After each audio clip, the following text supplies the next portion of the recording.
Hey, and good morning. We're live. We made it. Woo! Wouldn't be a Friday without a little bit of technical difficulty. Isn't that right, Austin? That is correct. That is correct.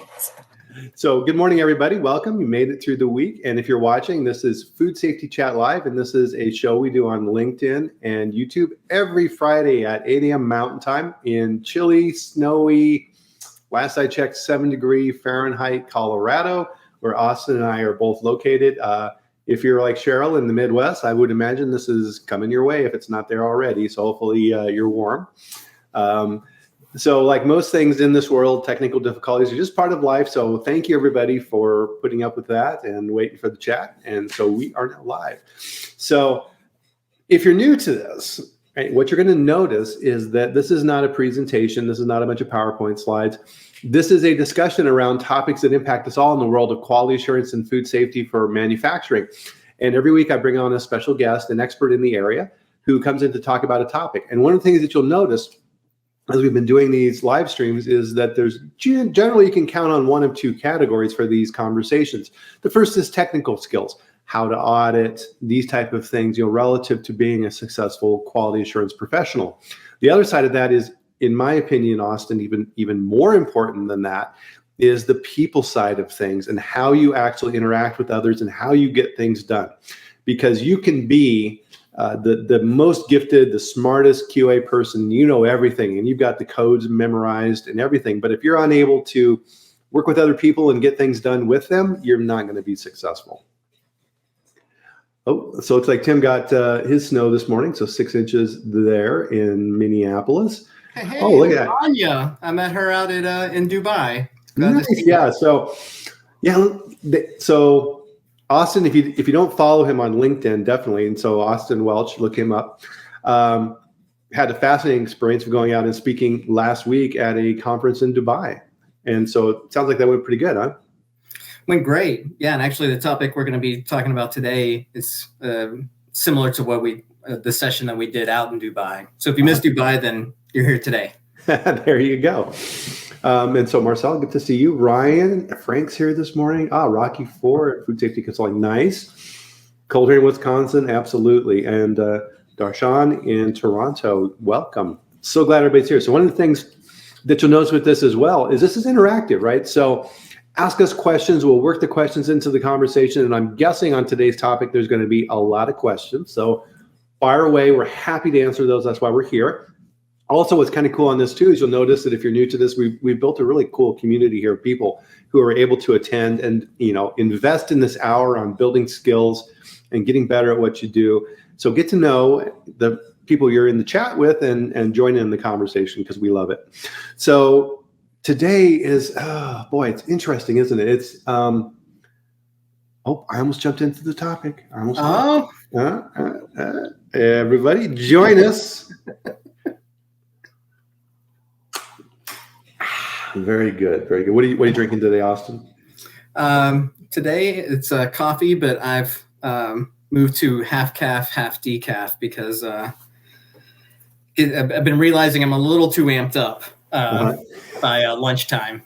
Well, it's funny, isn't it? Right? Yeah, you can be too caffeinated, that's for sure. And when you're in that state, I mean, it's nothing gets done on that side either. So yeah, definitely. It's just manic. Yeah, exactly. So one of the sayings, Austin, that we hear a lot of times in plants and even in corporate, right, is, hey guys, as management team, we want to know what's going on, right? So if you see something, you need to say something, right? It makes for a pithy little saying, but does it really work in reality?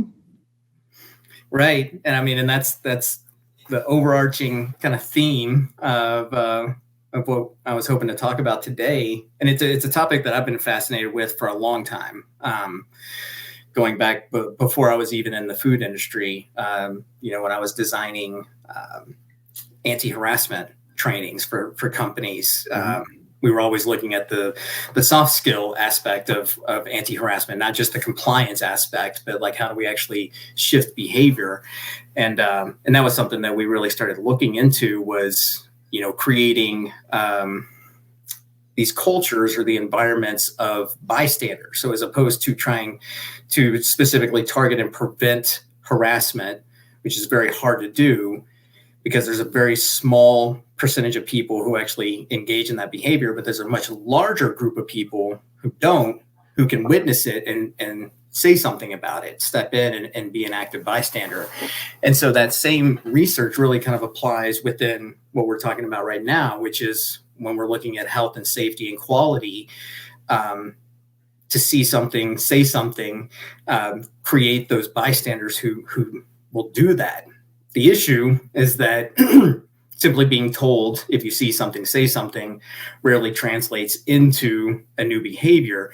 And that's because there's many psychological and sociological restrictions that we have to speaking up, right? It's kind of a risk versus reward of whether or not I'm going to say something, because anytime I do intervene, there's a potential risk involved. Yeah, absolutely. Yeah, I mean, because I mean, geez, you know, we see, Austin, these gigantic food safety issues that are out there, right? I mean, just, you know, top of mind, you know, we've been following the Jif peanut butter situation, where there was environmental hits, salmonella in the environment, right? So peanuts are susceptible to that.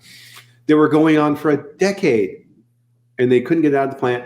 And now reports have come out that management knew that it was there and it was in product. Luckily, nobody got sick that we know of at this point, and nothing happened, right? Bluebell ice cream in Texas, right? Giant issue there. And even when you're in the midst of it, right, you think, man, maybe it's not that big of a deal. Of course, Abbott with infant formula, right, causing a gigantic problem, right? You can go on and on and on. And every year, this is a question in food safety that we hear all the time is, gosh, pretty much every year, the number of illnesses and the number of deaths that occur from food safety poisoning and food safety issues is about the same. And everybody goes, why? Why can't we reduce this number? It's always up there, and nothing that we do seems to work. And I think when we were, you know, deciding on our topic for today's conversation is, I think it's that psychological factor, right? And for me, and I would imagine, let me know in the comments here if you guys see, you know, similar scenarios in your operations, right? Is, you know, somebody who's on the floor, right? You're going to start picking up cues, and the most important person out there is your boss, right? Your supervisor or whatever you're doing. And if that person isn't following up on whatever it is that you see, they're not going to do it, right? They may say something once or twice, right? So if I'm operating a machine and it's making a weird noise, and I tell the supervisor, and the supervisor goes, right? Just keep running, whatever, right? Half hour to end a shift, I want to go home. You're going to mention it once, maybe twice. And if you get the same reaction, that's it. You're done. You're like, oh, okay. They say one thing, but they really don't mean it, right? And so that kind of, as I refer to, kind of like a hidden factory, boy, if that happens, it's death, right? Because as a quality manager, you have no idea these things are going on. And that gets back to like when we look at the definition of food safety culture, right? So it's, you know, values, beliefs, and norms, and what you just explained is a norm, right? The norm is if we're 30 minutes prior to the shift change and there's an issue, we're going to just kind of slough it off to the next guy. Yeah. And so that becomes part of that culture, that now that is a norm within that culture. You know, and you were talking about, you know, that information making its way up, and it reminds me of heard of like the iceberg of ignorance, right? Which I wish I would have given you a picture of that as well to show. But right, you have the, you know, top leadership up here, and they only get, I can't remember what the percentage is, 9% of the total information. But down, you know, as you move down to the base of the iceberg, and here is the front line, and they see everything, right? They have 100% of the information but it goes through layers of trickle, you know, where it's getting filtered out of either what's important or what am I willing to talk about. And so that, you know, one of the big questions that I started looking into when looking into why people don't speak up is trying to figure out why is this a thing? Because the more information, more like metacognition we have around why we behave the way that we behave, then it becomes easier for us to start to implement those behavioral changes, because now we are aware of what's like those restrictions are. And so a lot of the research that I utilize in, like I said, in quality and safety comes from what we know from anti-harassment training. So it's really just translating that into this new space. And there's some really cool research on this. And there was a paper written called to Act or Not to Act. And it specifically looked into what is necessary for somebody to speak up, right? And it basically comes down to these internal questions that have to be answered in the affirmative. I have to be able to say yes to these questions if I'm going to act. And I sent you an image of kind of that breakdown. So yeah, if you want to pull that up, we can show that. Yeah, there we go. Hey, look at that. All right. Hey, so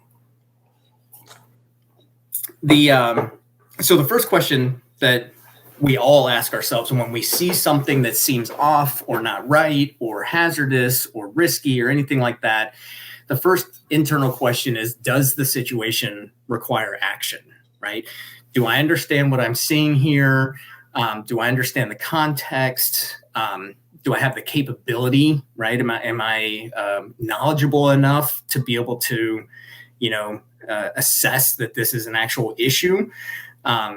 I have to be able to answer yes to that first question. And so this comes down to things around, training and development and creating this environment where people realize that if they see something and it seems off, then yes, undoubtedly you need to say something about it. So does the situation require action? If I answer yes to that, I go, yep, that is definitely a problem. And the next question that I'm asking myself is it my personal responsibility to act? And this is an interesting one because this is where we get into hierarchy, right? And whether or not I am in a role to say something or should manage, or do I believe that, well, that's management's job, right? My job is to, put the jar on or put the cap on and that's it, right? That's my job. Right. And so creating this culture where I'm able to answer that question in the affirmative as well, which is that it is my personal responsibility to act. It's not, sorry. That's all right. It's, that I can't diffuse responsibility. Right. And this is what we see in a lot of situations, right? Is that historically, if there's a crowd of people standing around a problematic situation, the intuition is that, well, if no one else has said anything or, then everything should be fine. I don't want to be the outcast, right? I don't want to be the one to bring up the issue. It's like, if everybody else is looking at it and they're saying it's fine, then it must be fine. That's that social cue. That's that norm that we talk about in the culture. But then there's also the belief, and this is the diffusion of responsibility aspect where it's like, well, someone else will take charge, right? Someone else will take care of this. And hoping or assuming that somebody else will take control of the situation. And so we're looking to create these cultures where people don't have that bias, where they assume that nobody has said anything and it's my job to say something. And then the third and kind of final question is, should I take action now or should I take action later? Right? Does this necessitate an immediate stoppage, or is this something that I can go to my, that I can go to my leadership team and say like, hey, there's an issue over here on this machine. It's going to need to be serviced in the next 2 weeks to a month.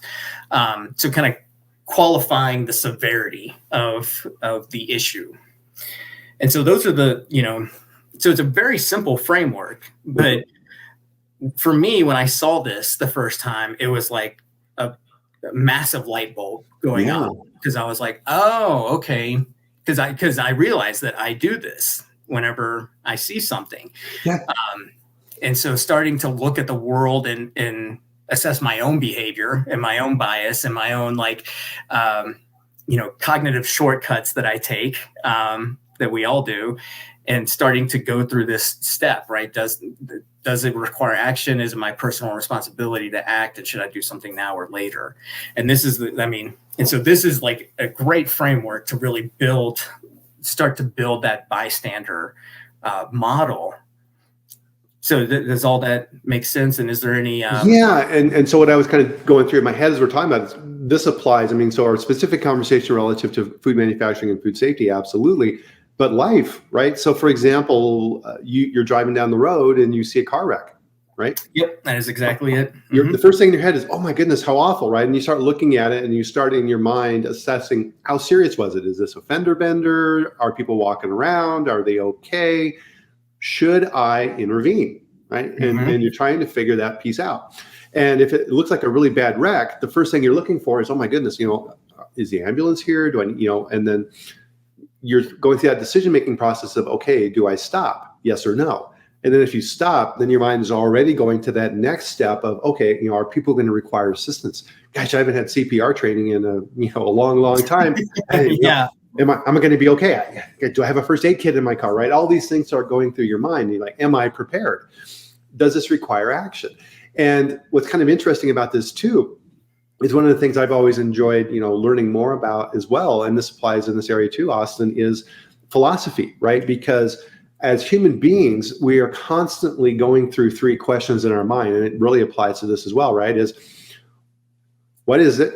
How do I know? And what do I need to do? Right. So we're constantly, our minds, we're hardwired for that, right? Because if we look back at our ancient, caveman ancestors, right, you have to be really, really good at that, or you're going to end up as dinner, right?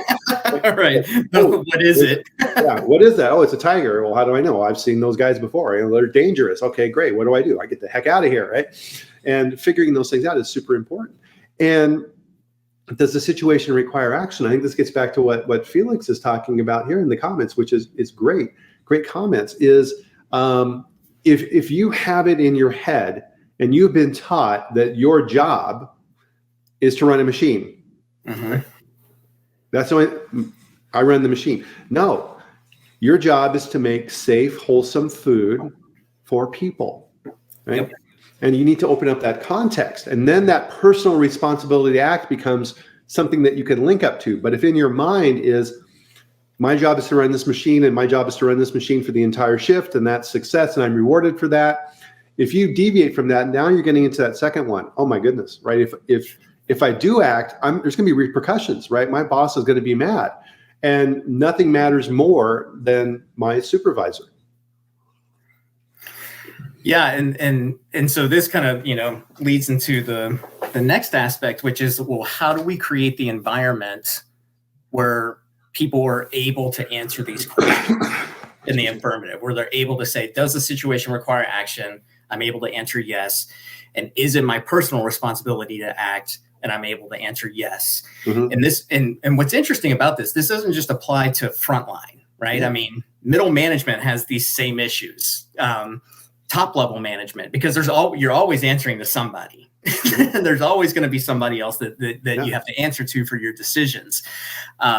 So this kind of transcends, where you are within the pecking order. We all kind of do this, but one of the great things, there's a book called The Fearless Organization.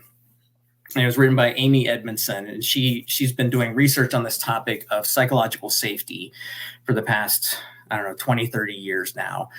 And when she talks about psychological safety, that phrase, basically, psychological safety means that you are empowered, you feel empowered to be able to speak up about an issue without fear of repercussion. Right. That we can bring our whole self to work. We can share ideas and innovations, and bring up issues that are obvious to us, that might not be obvious to others, and not fear that there will be repercussions for that. Yeah. So within her research, that's so I kind of started blending the psychological safety model in with the bystander intervention model, because the bystander intervention model by itself, it's like, well, it tells me what needs to happen, right? But I don't know how to actually go about, creating this environment. And that's where I think the psychological safety research really comes into play, because creating an environment where someone is able to say, it is my personal responsibility to act, that gets into the culture aspect and those norms and those beliefs of like, I believe that I do more than just, pack up the shipment, but that I am packing up, I'm making sure that we're producing safe food for everybody. Right. So in the, so there's a second slide, and it's really interesting. And so this kind of breaks down, and I should give the link to Amy's book because it's amazing. But I would highly recommend,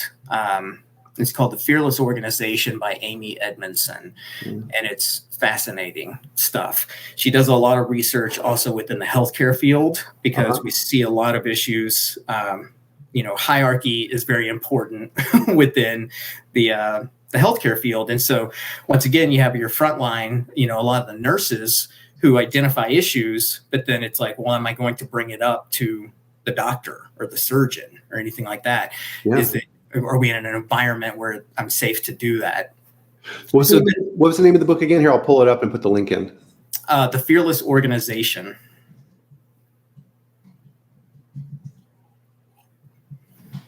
There we go. So good old Amazon.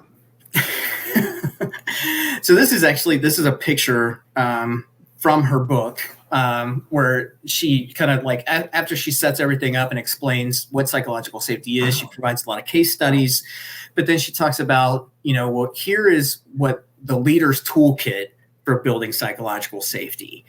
And so she kind of breaks it down into these three things that help to create this sense of psychological safety within a team.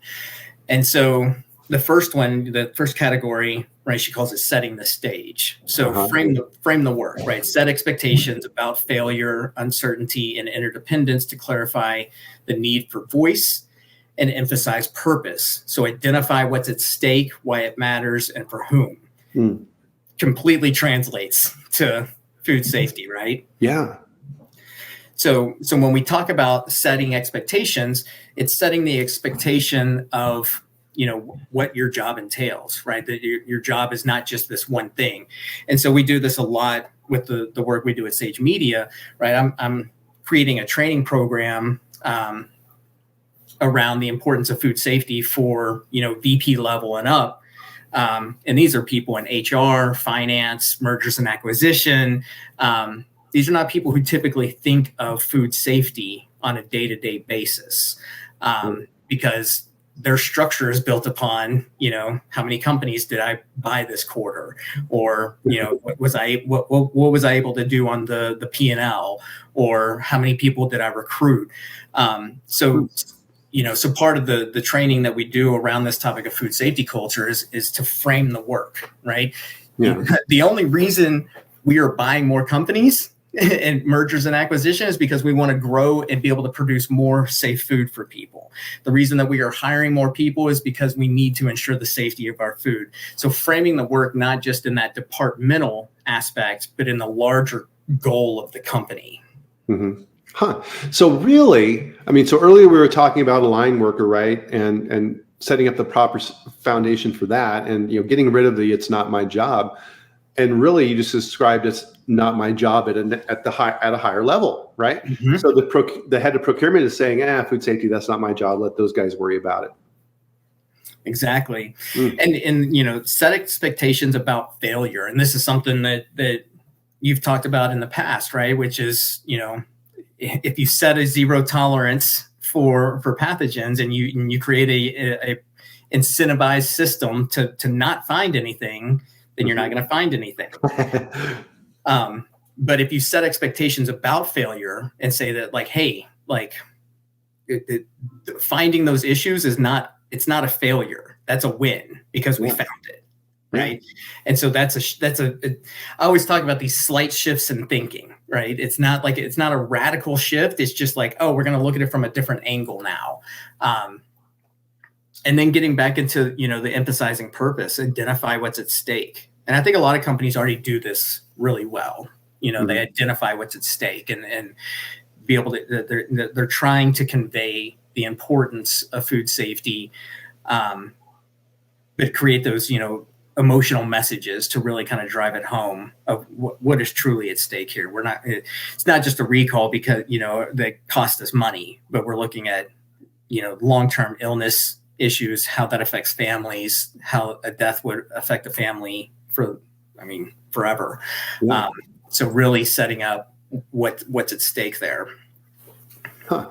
Well, and we see this all through our lives too, Austin, right? Is, children watch what we do, right? And, as parents, it's something that people struggle with all the time. And, even if you don't have children, you remember that when you were a child, right? If your parents weren't doing what they said you should do, right? It's like the parent who smokes or whatever, hey, don't smoke, it's bad for you, and they're smoking. It's like, really, right? Is that lesson actually going to sink in? No, right? You have to frame that appropriately and setting those expectations.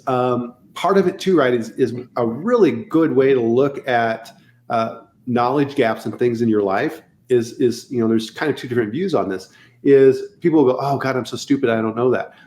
That same situation, other people will look at it and say, oh, this is amazing. This is something I didn't know. I can now improve and grow, right? Mm-hmm. Cool, I found something new, right? And it's all in that framing. It's the same thing. Yeah, and that's, I was telling my wife this morning, I do photography, and I print these pictures out, and then I bleach them, and then I kind of use this ink to paint the image back on. And I told her, I was like, I love the feeling of having all of these ready to go pictures because it's possibility, right? And half of them are going to wind up in the trash, and the other half will hopefully be decent. Yeah. Well, on that side too, right, is successful people are successful because they fail far more than anyone else, right? They just keep going and doing those things and learning and growing, and they just move on, right? So framing of this is super, super important.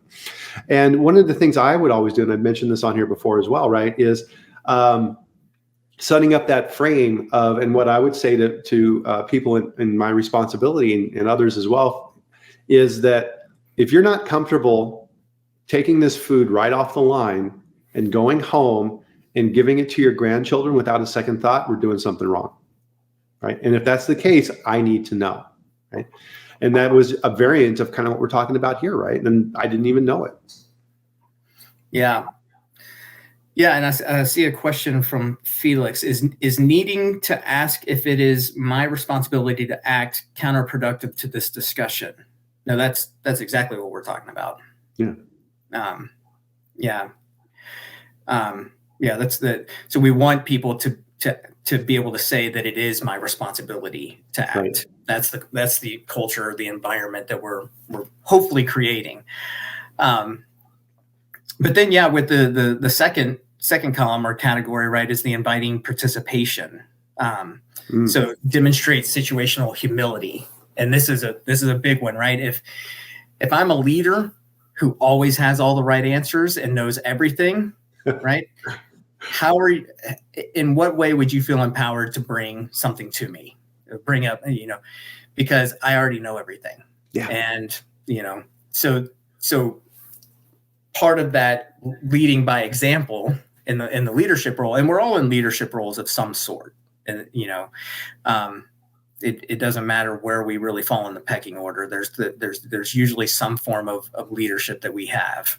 And so demonstrating that situational humility and acknowledging that I don't always have the right answers. That's why we have teams, is that like we are stronger as a group than as one individual player. There's not one superstar who's going to find every single safety issue that's out there. But that requires a long tail leadership strategy, right? To continually, and this is what we talk about within training, right? I can't do one training and expect to shift culture, shift organizational, do an organizational change program. These are multi-year initiatives. And it's, part of it begins with teaching the leaders how to behave in a way so that people feel comfortable bringing up these issues. And the way that I feel comfortable is by having a leader who shows me that, like, hey, I don't always have the right answers. I don't always know. Like, bring the stuff to me. Yeah. I there was a fantastic plant manager in my past who his people skills were off the charts, and they would bring him to different plants to help improve those plants.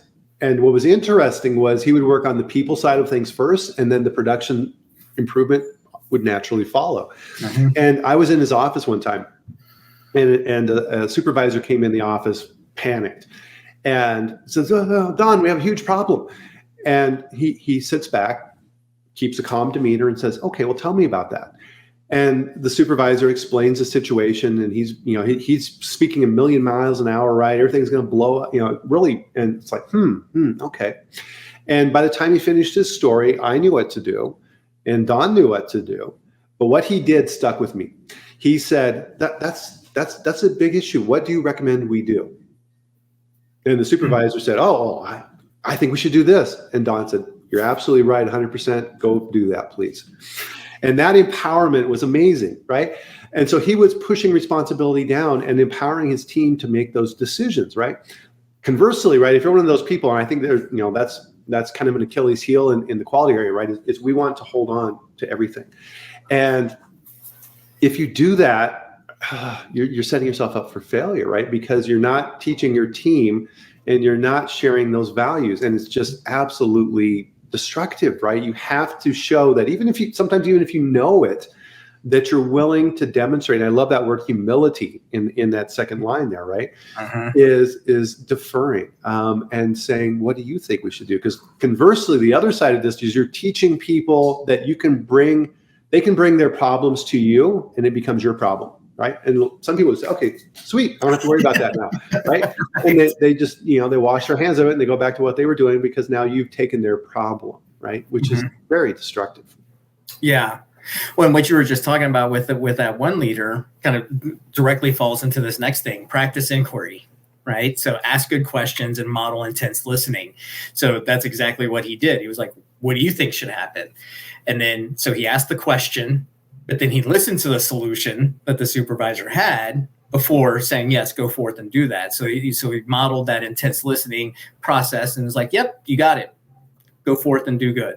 Yeah. Well, and even the little things behind the scenes, as you think about this, the guy came in the office, right? He kind of paused a little bit at the door and he came right in, right? He was kind of looking at who was in there, right? So there was no fear of going and presenting this information to his boss, right? So that supervisor had no fear of reprisal.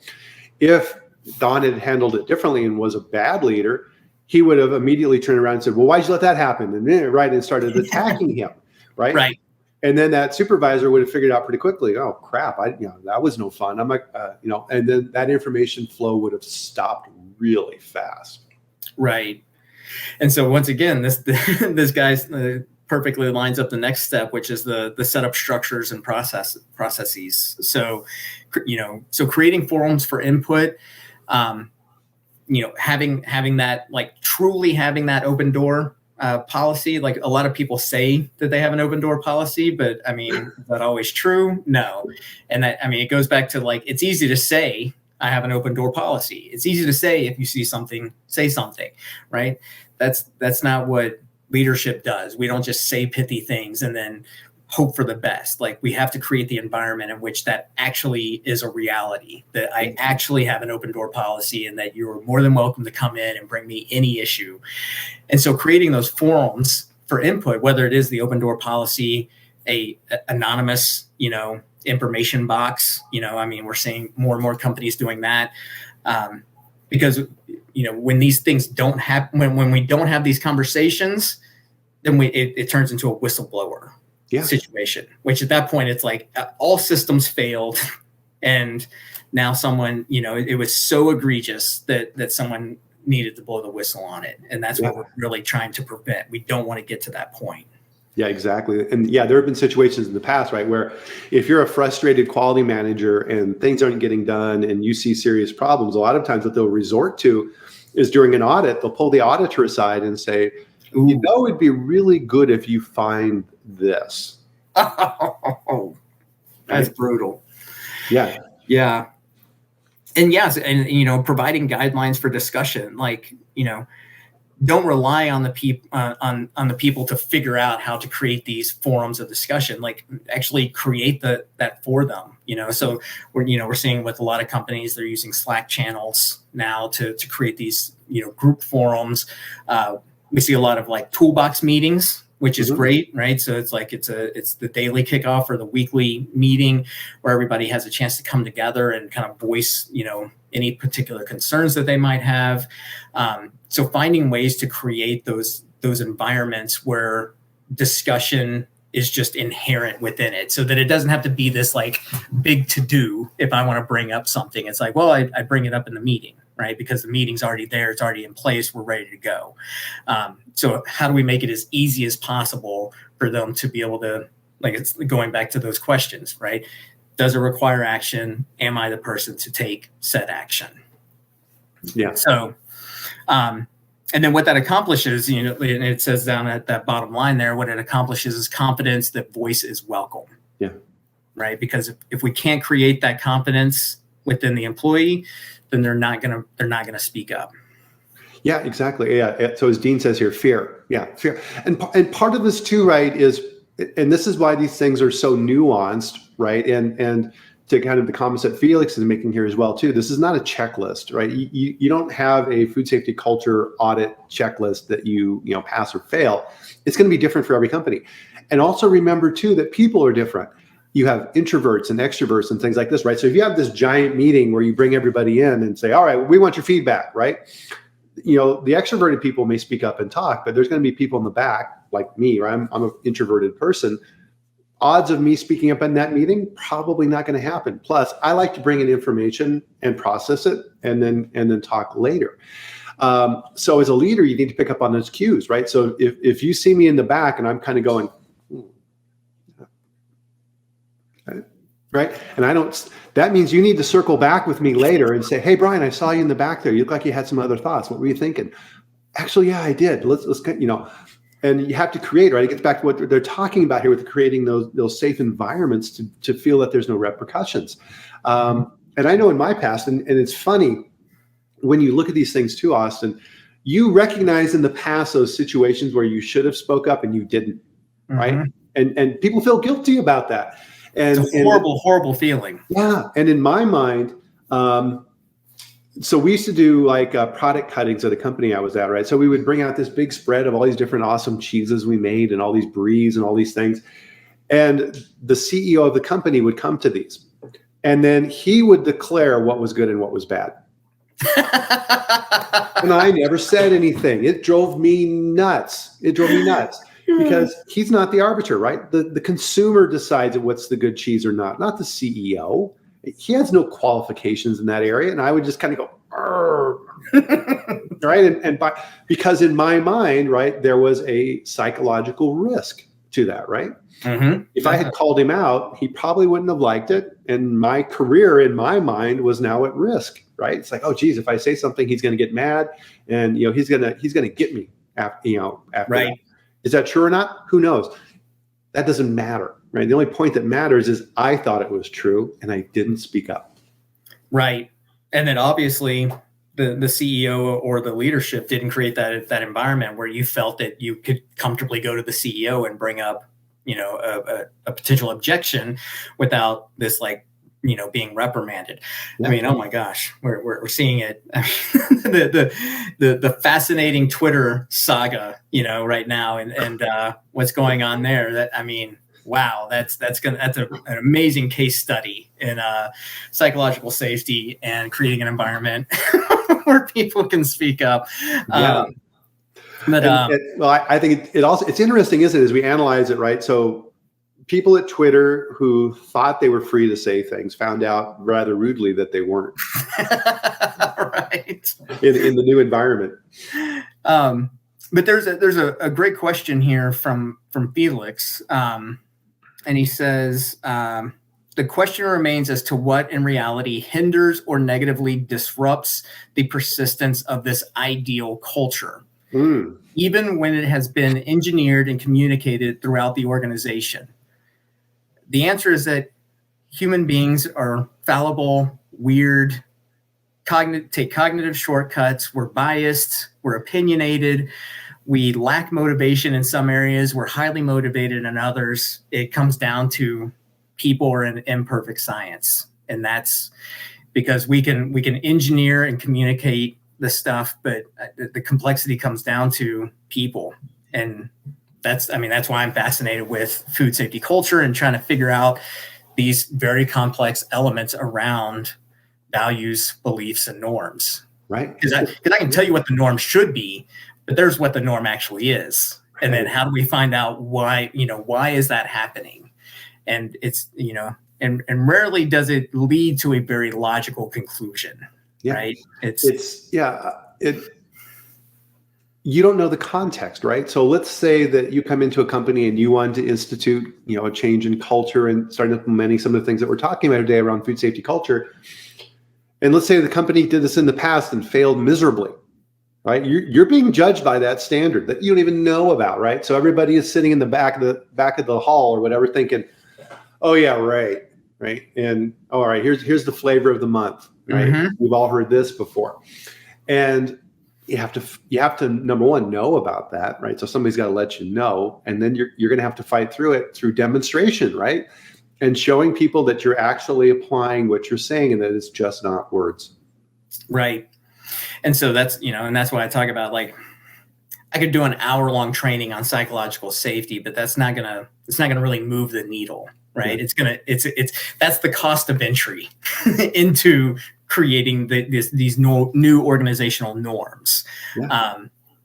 So yeah, but it's a great question because it is, and I think that's why the industry as a whole is looking at this topic of food safety culture, because they've been engineering process and procedure. They've been engineering standards, audit schemes, all these other things that hopefully would solve these problems, but they simply just didn't, right? They improved some stuff in certain ways, but it's like we still have recalls. We still have people who aren't speaking up. We still have all these different issues. And I think that's where the industry was like, oh, well, we really haven't addressed the complex human element of the people implementing these processes, right? And that's where these failures begin to happen. Right. So the final column, because man, the time is moving. Why? A final column is responding productively, right? So this is we're talking about psychological safety, how to create an environment where people feel empowered to speak up when they see an issue. So responding productively as a leader, express appreciation, right? Listen, acknowledge, and thank, right? So imagine, let's go back to your example, right? Yeah. That you had gone to the CEO after that meeting and been like, hey, maybe we shouldn't be relying solely on your opinion of, the cheese as to which one we're going to market and pursue. We have this great research from, I'm always big on like, don't just shoot something down, actually bring a solution when you shoot something down, right? So, I'm sure you would have had a solution in mind. And then the CEO would listen to that, acknowledge what's going on, and thank you for your feedback. Now, he might not implement any change, right? But at least he listened, he acknowledged, and he thanked you for your feedback, right? And that's all that's really needed. Right. That's the biggest thing to create that environment, because psychological safety doesn't mean we just do everything that everybody brings to our attention. Right. Yeah. We still have boundaries and borders and here's, this is what I believe versus, so but to actually take the time to listen and not shoot it down immediately. That's a really important element. And then Amazon. Oh, hold on. That's the book you ordered. No, it's actually my dog is getting groomed. I'm going to turn my camera off. Oh, I'm going. Oh my goodness. Let's see. Oh, I'm just going to jump up here. Let me put this back on. Oh, Noodle, come here, baby. Everybody, this is Noodle. Good morning. That's what reminded me of the PFD class. Okay, go forget the last time, sorry. Okay.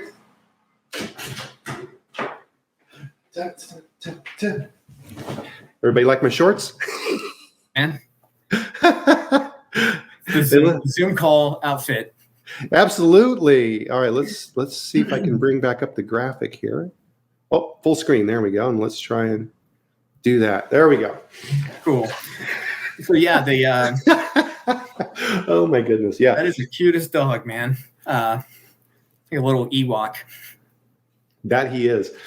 So I mean too, right? So on the negative side was that example with my CEO. On the positive side, right, is with Don, the plant manager, right? As you go through these different steps, he followed this exactly, didn't he? Yeah, he basically did exactly. I mean, he's almost set up that like he is the ideal case study manager because he's checked so many of these things off his list. Right. And I think really, I mean, kind of one of the takeaways from this too is he was a good plant manager, not necessarily because he was the best plant manager, right, with the best yield and efficiencies and downtime and everything else. He was the best plant manager because of the people side of things, right? His team in that plant, they would do anything for him, right? Because they knew that he would do anything for them too, right? And so it was a two-way street, and they knew that he was walking the talk, right? And that's a great point, because one of the things that Amy points out in her book is that psychological safety lives at the team level, right?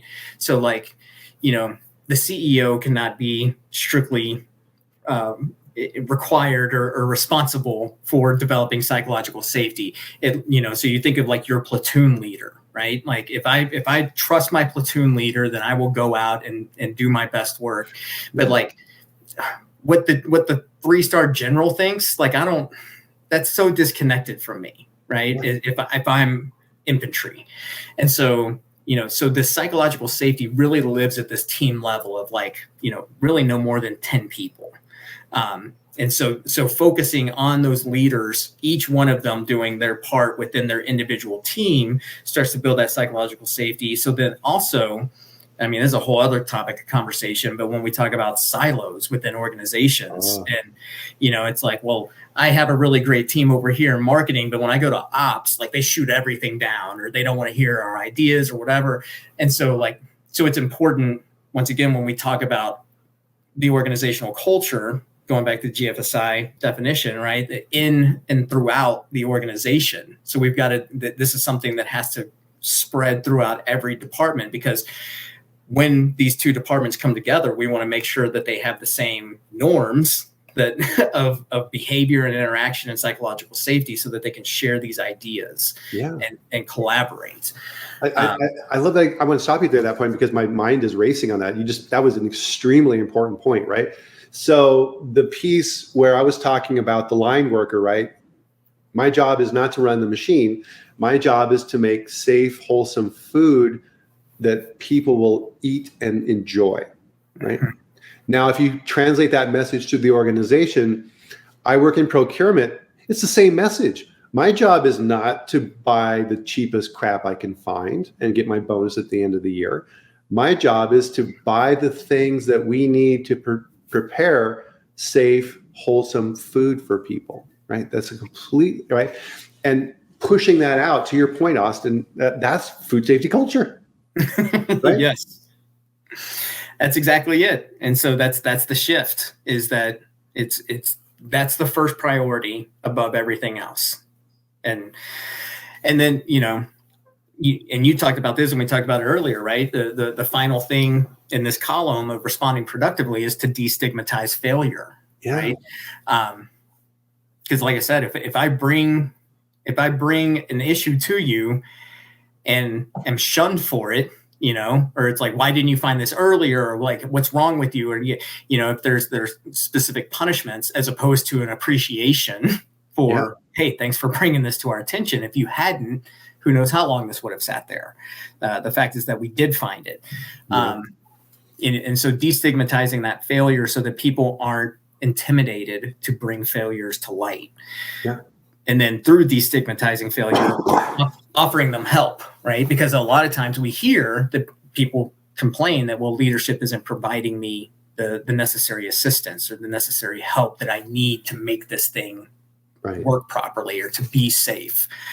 And then I love this one, discuss, consider, and brainstorm next steps. A lot of times whenever I have a conversation with a company who comes and says, hey, we want to work on food safety culture within our company, that's like such a massive ask, because it encompasses so many different things.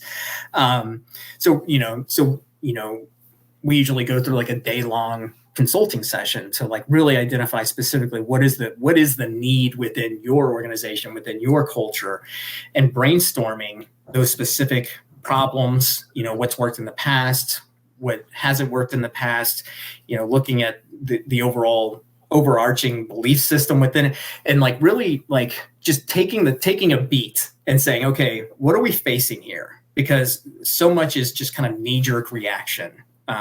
It's like we had this thing, now bam, we need to do this, and so it's constantly just putting out fires, as opposed to taking a moment or taking time to say, well, how can we improve this? How can we make this better?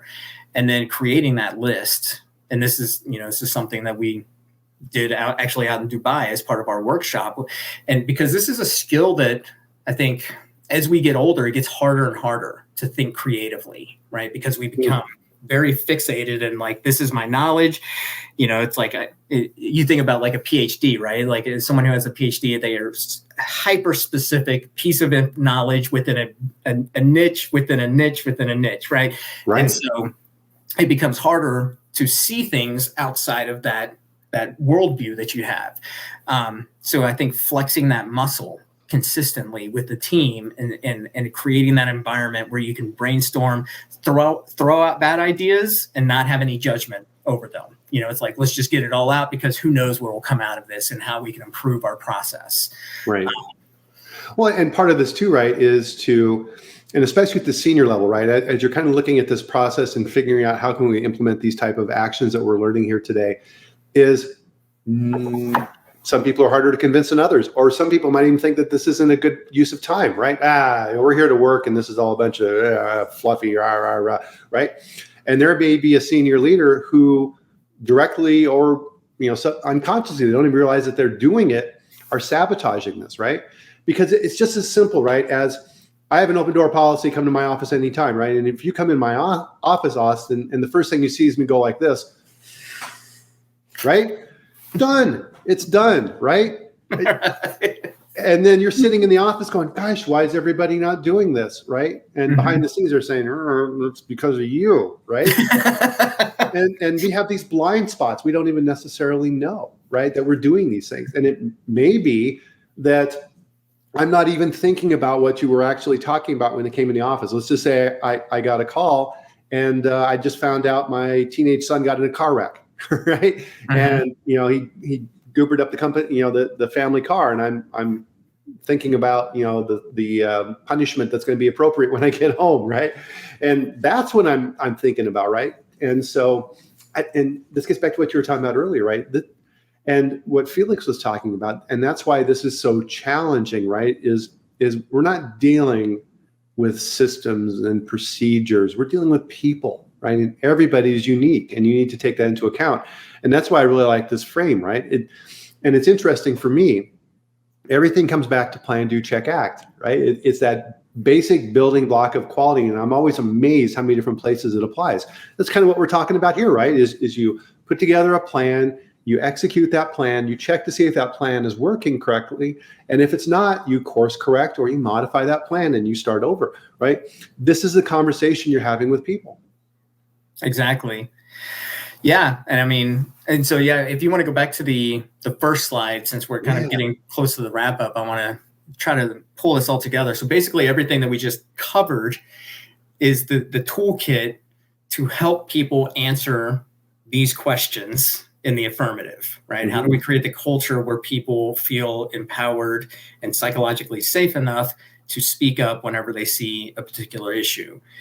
And so those questions were, does the situation require action? And as you can see from all of the modeling that we just talked about, the leadership modeling before, if all of that is done, then they should feel competent enough to be able to say, yes, this situation definitely requires action. Uh-huh. And then the most complicated one, is it my personal responsibility to act by all those things that we just went through around Amy Edmondson's model of creating a psychologically safe workforce? They will be able to answer, yes, it is my personal responsibility to act because I know what is at stake. I know my role within the company. I know what our overall mission is. And I know that if I say something, there will not be a negative repercussion. I'll actually be rewarded in some way for bringing this to light. Yeah. And then the final, and this is, the final one is the easiest. Should I take action now or later, right? Is this so egregious that I need to do something now, or do I do it later? Because it's not quite as intense as, shutting everything down on the spot. Right.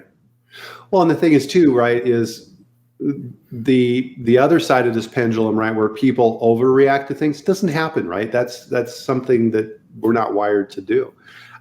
Joe has a question for you, Austin. When assessing company culture, is it helpful to benchmark versus competitors to support that change? It's a great question.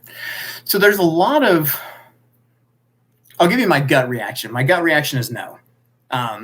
But I always try to think about why I think about what I think. Because every company is different in its own way. It's its specific product, its process, what their goals are. So, like I think about marriage, right? Like I like the way that our marriage is structured.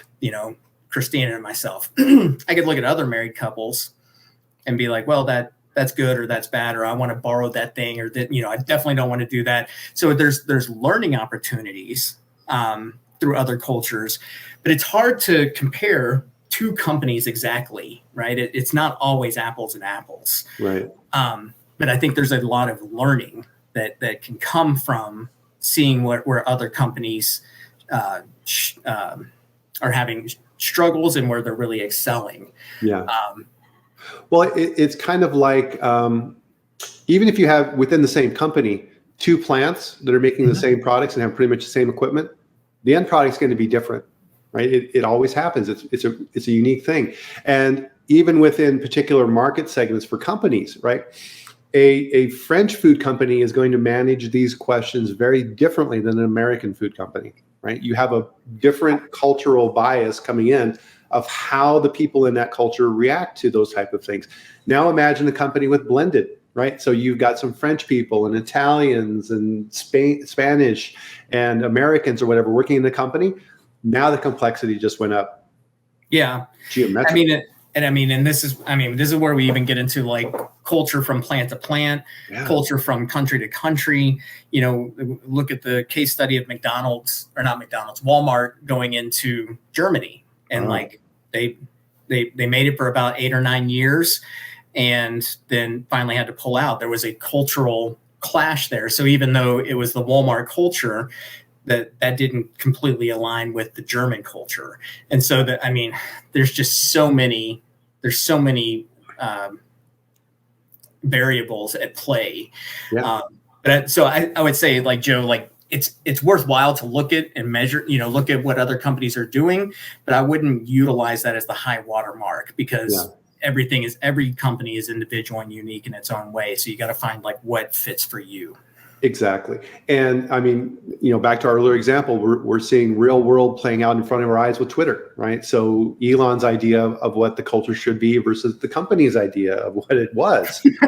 And within the company right now, you're also talking, right? So we were talking different countries and different cultural viewpoints. Age, right? Age gives different viewpoints as well, right? So you have to, all of the age, man, is this complex. Holy moly.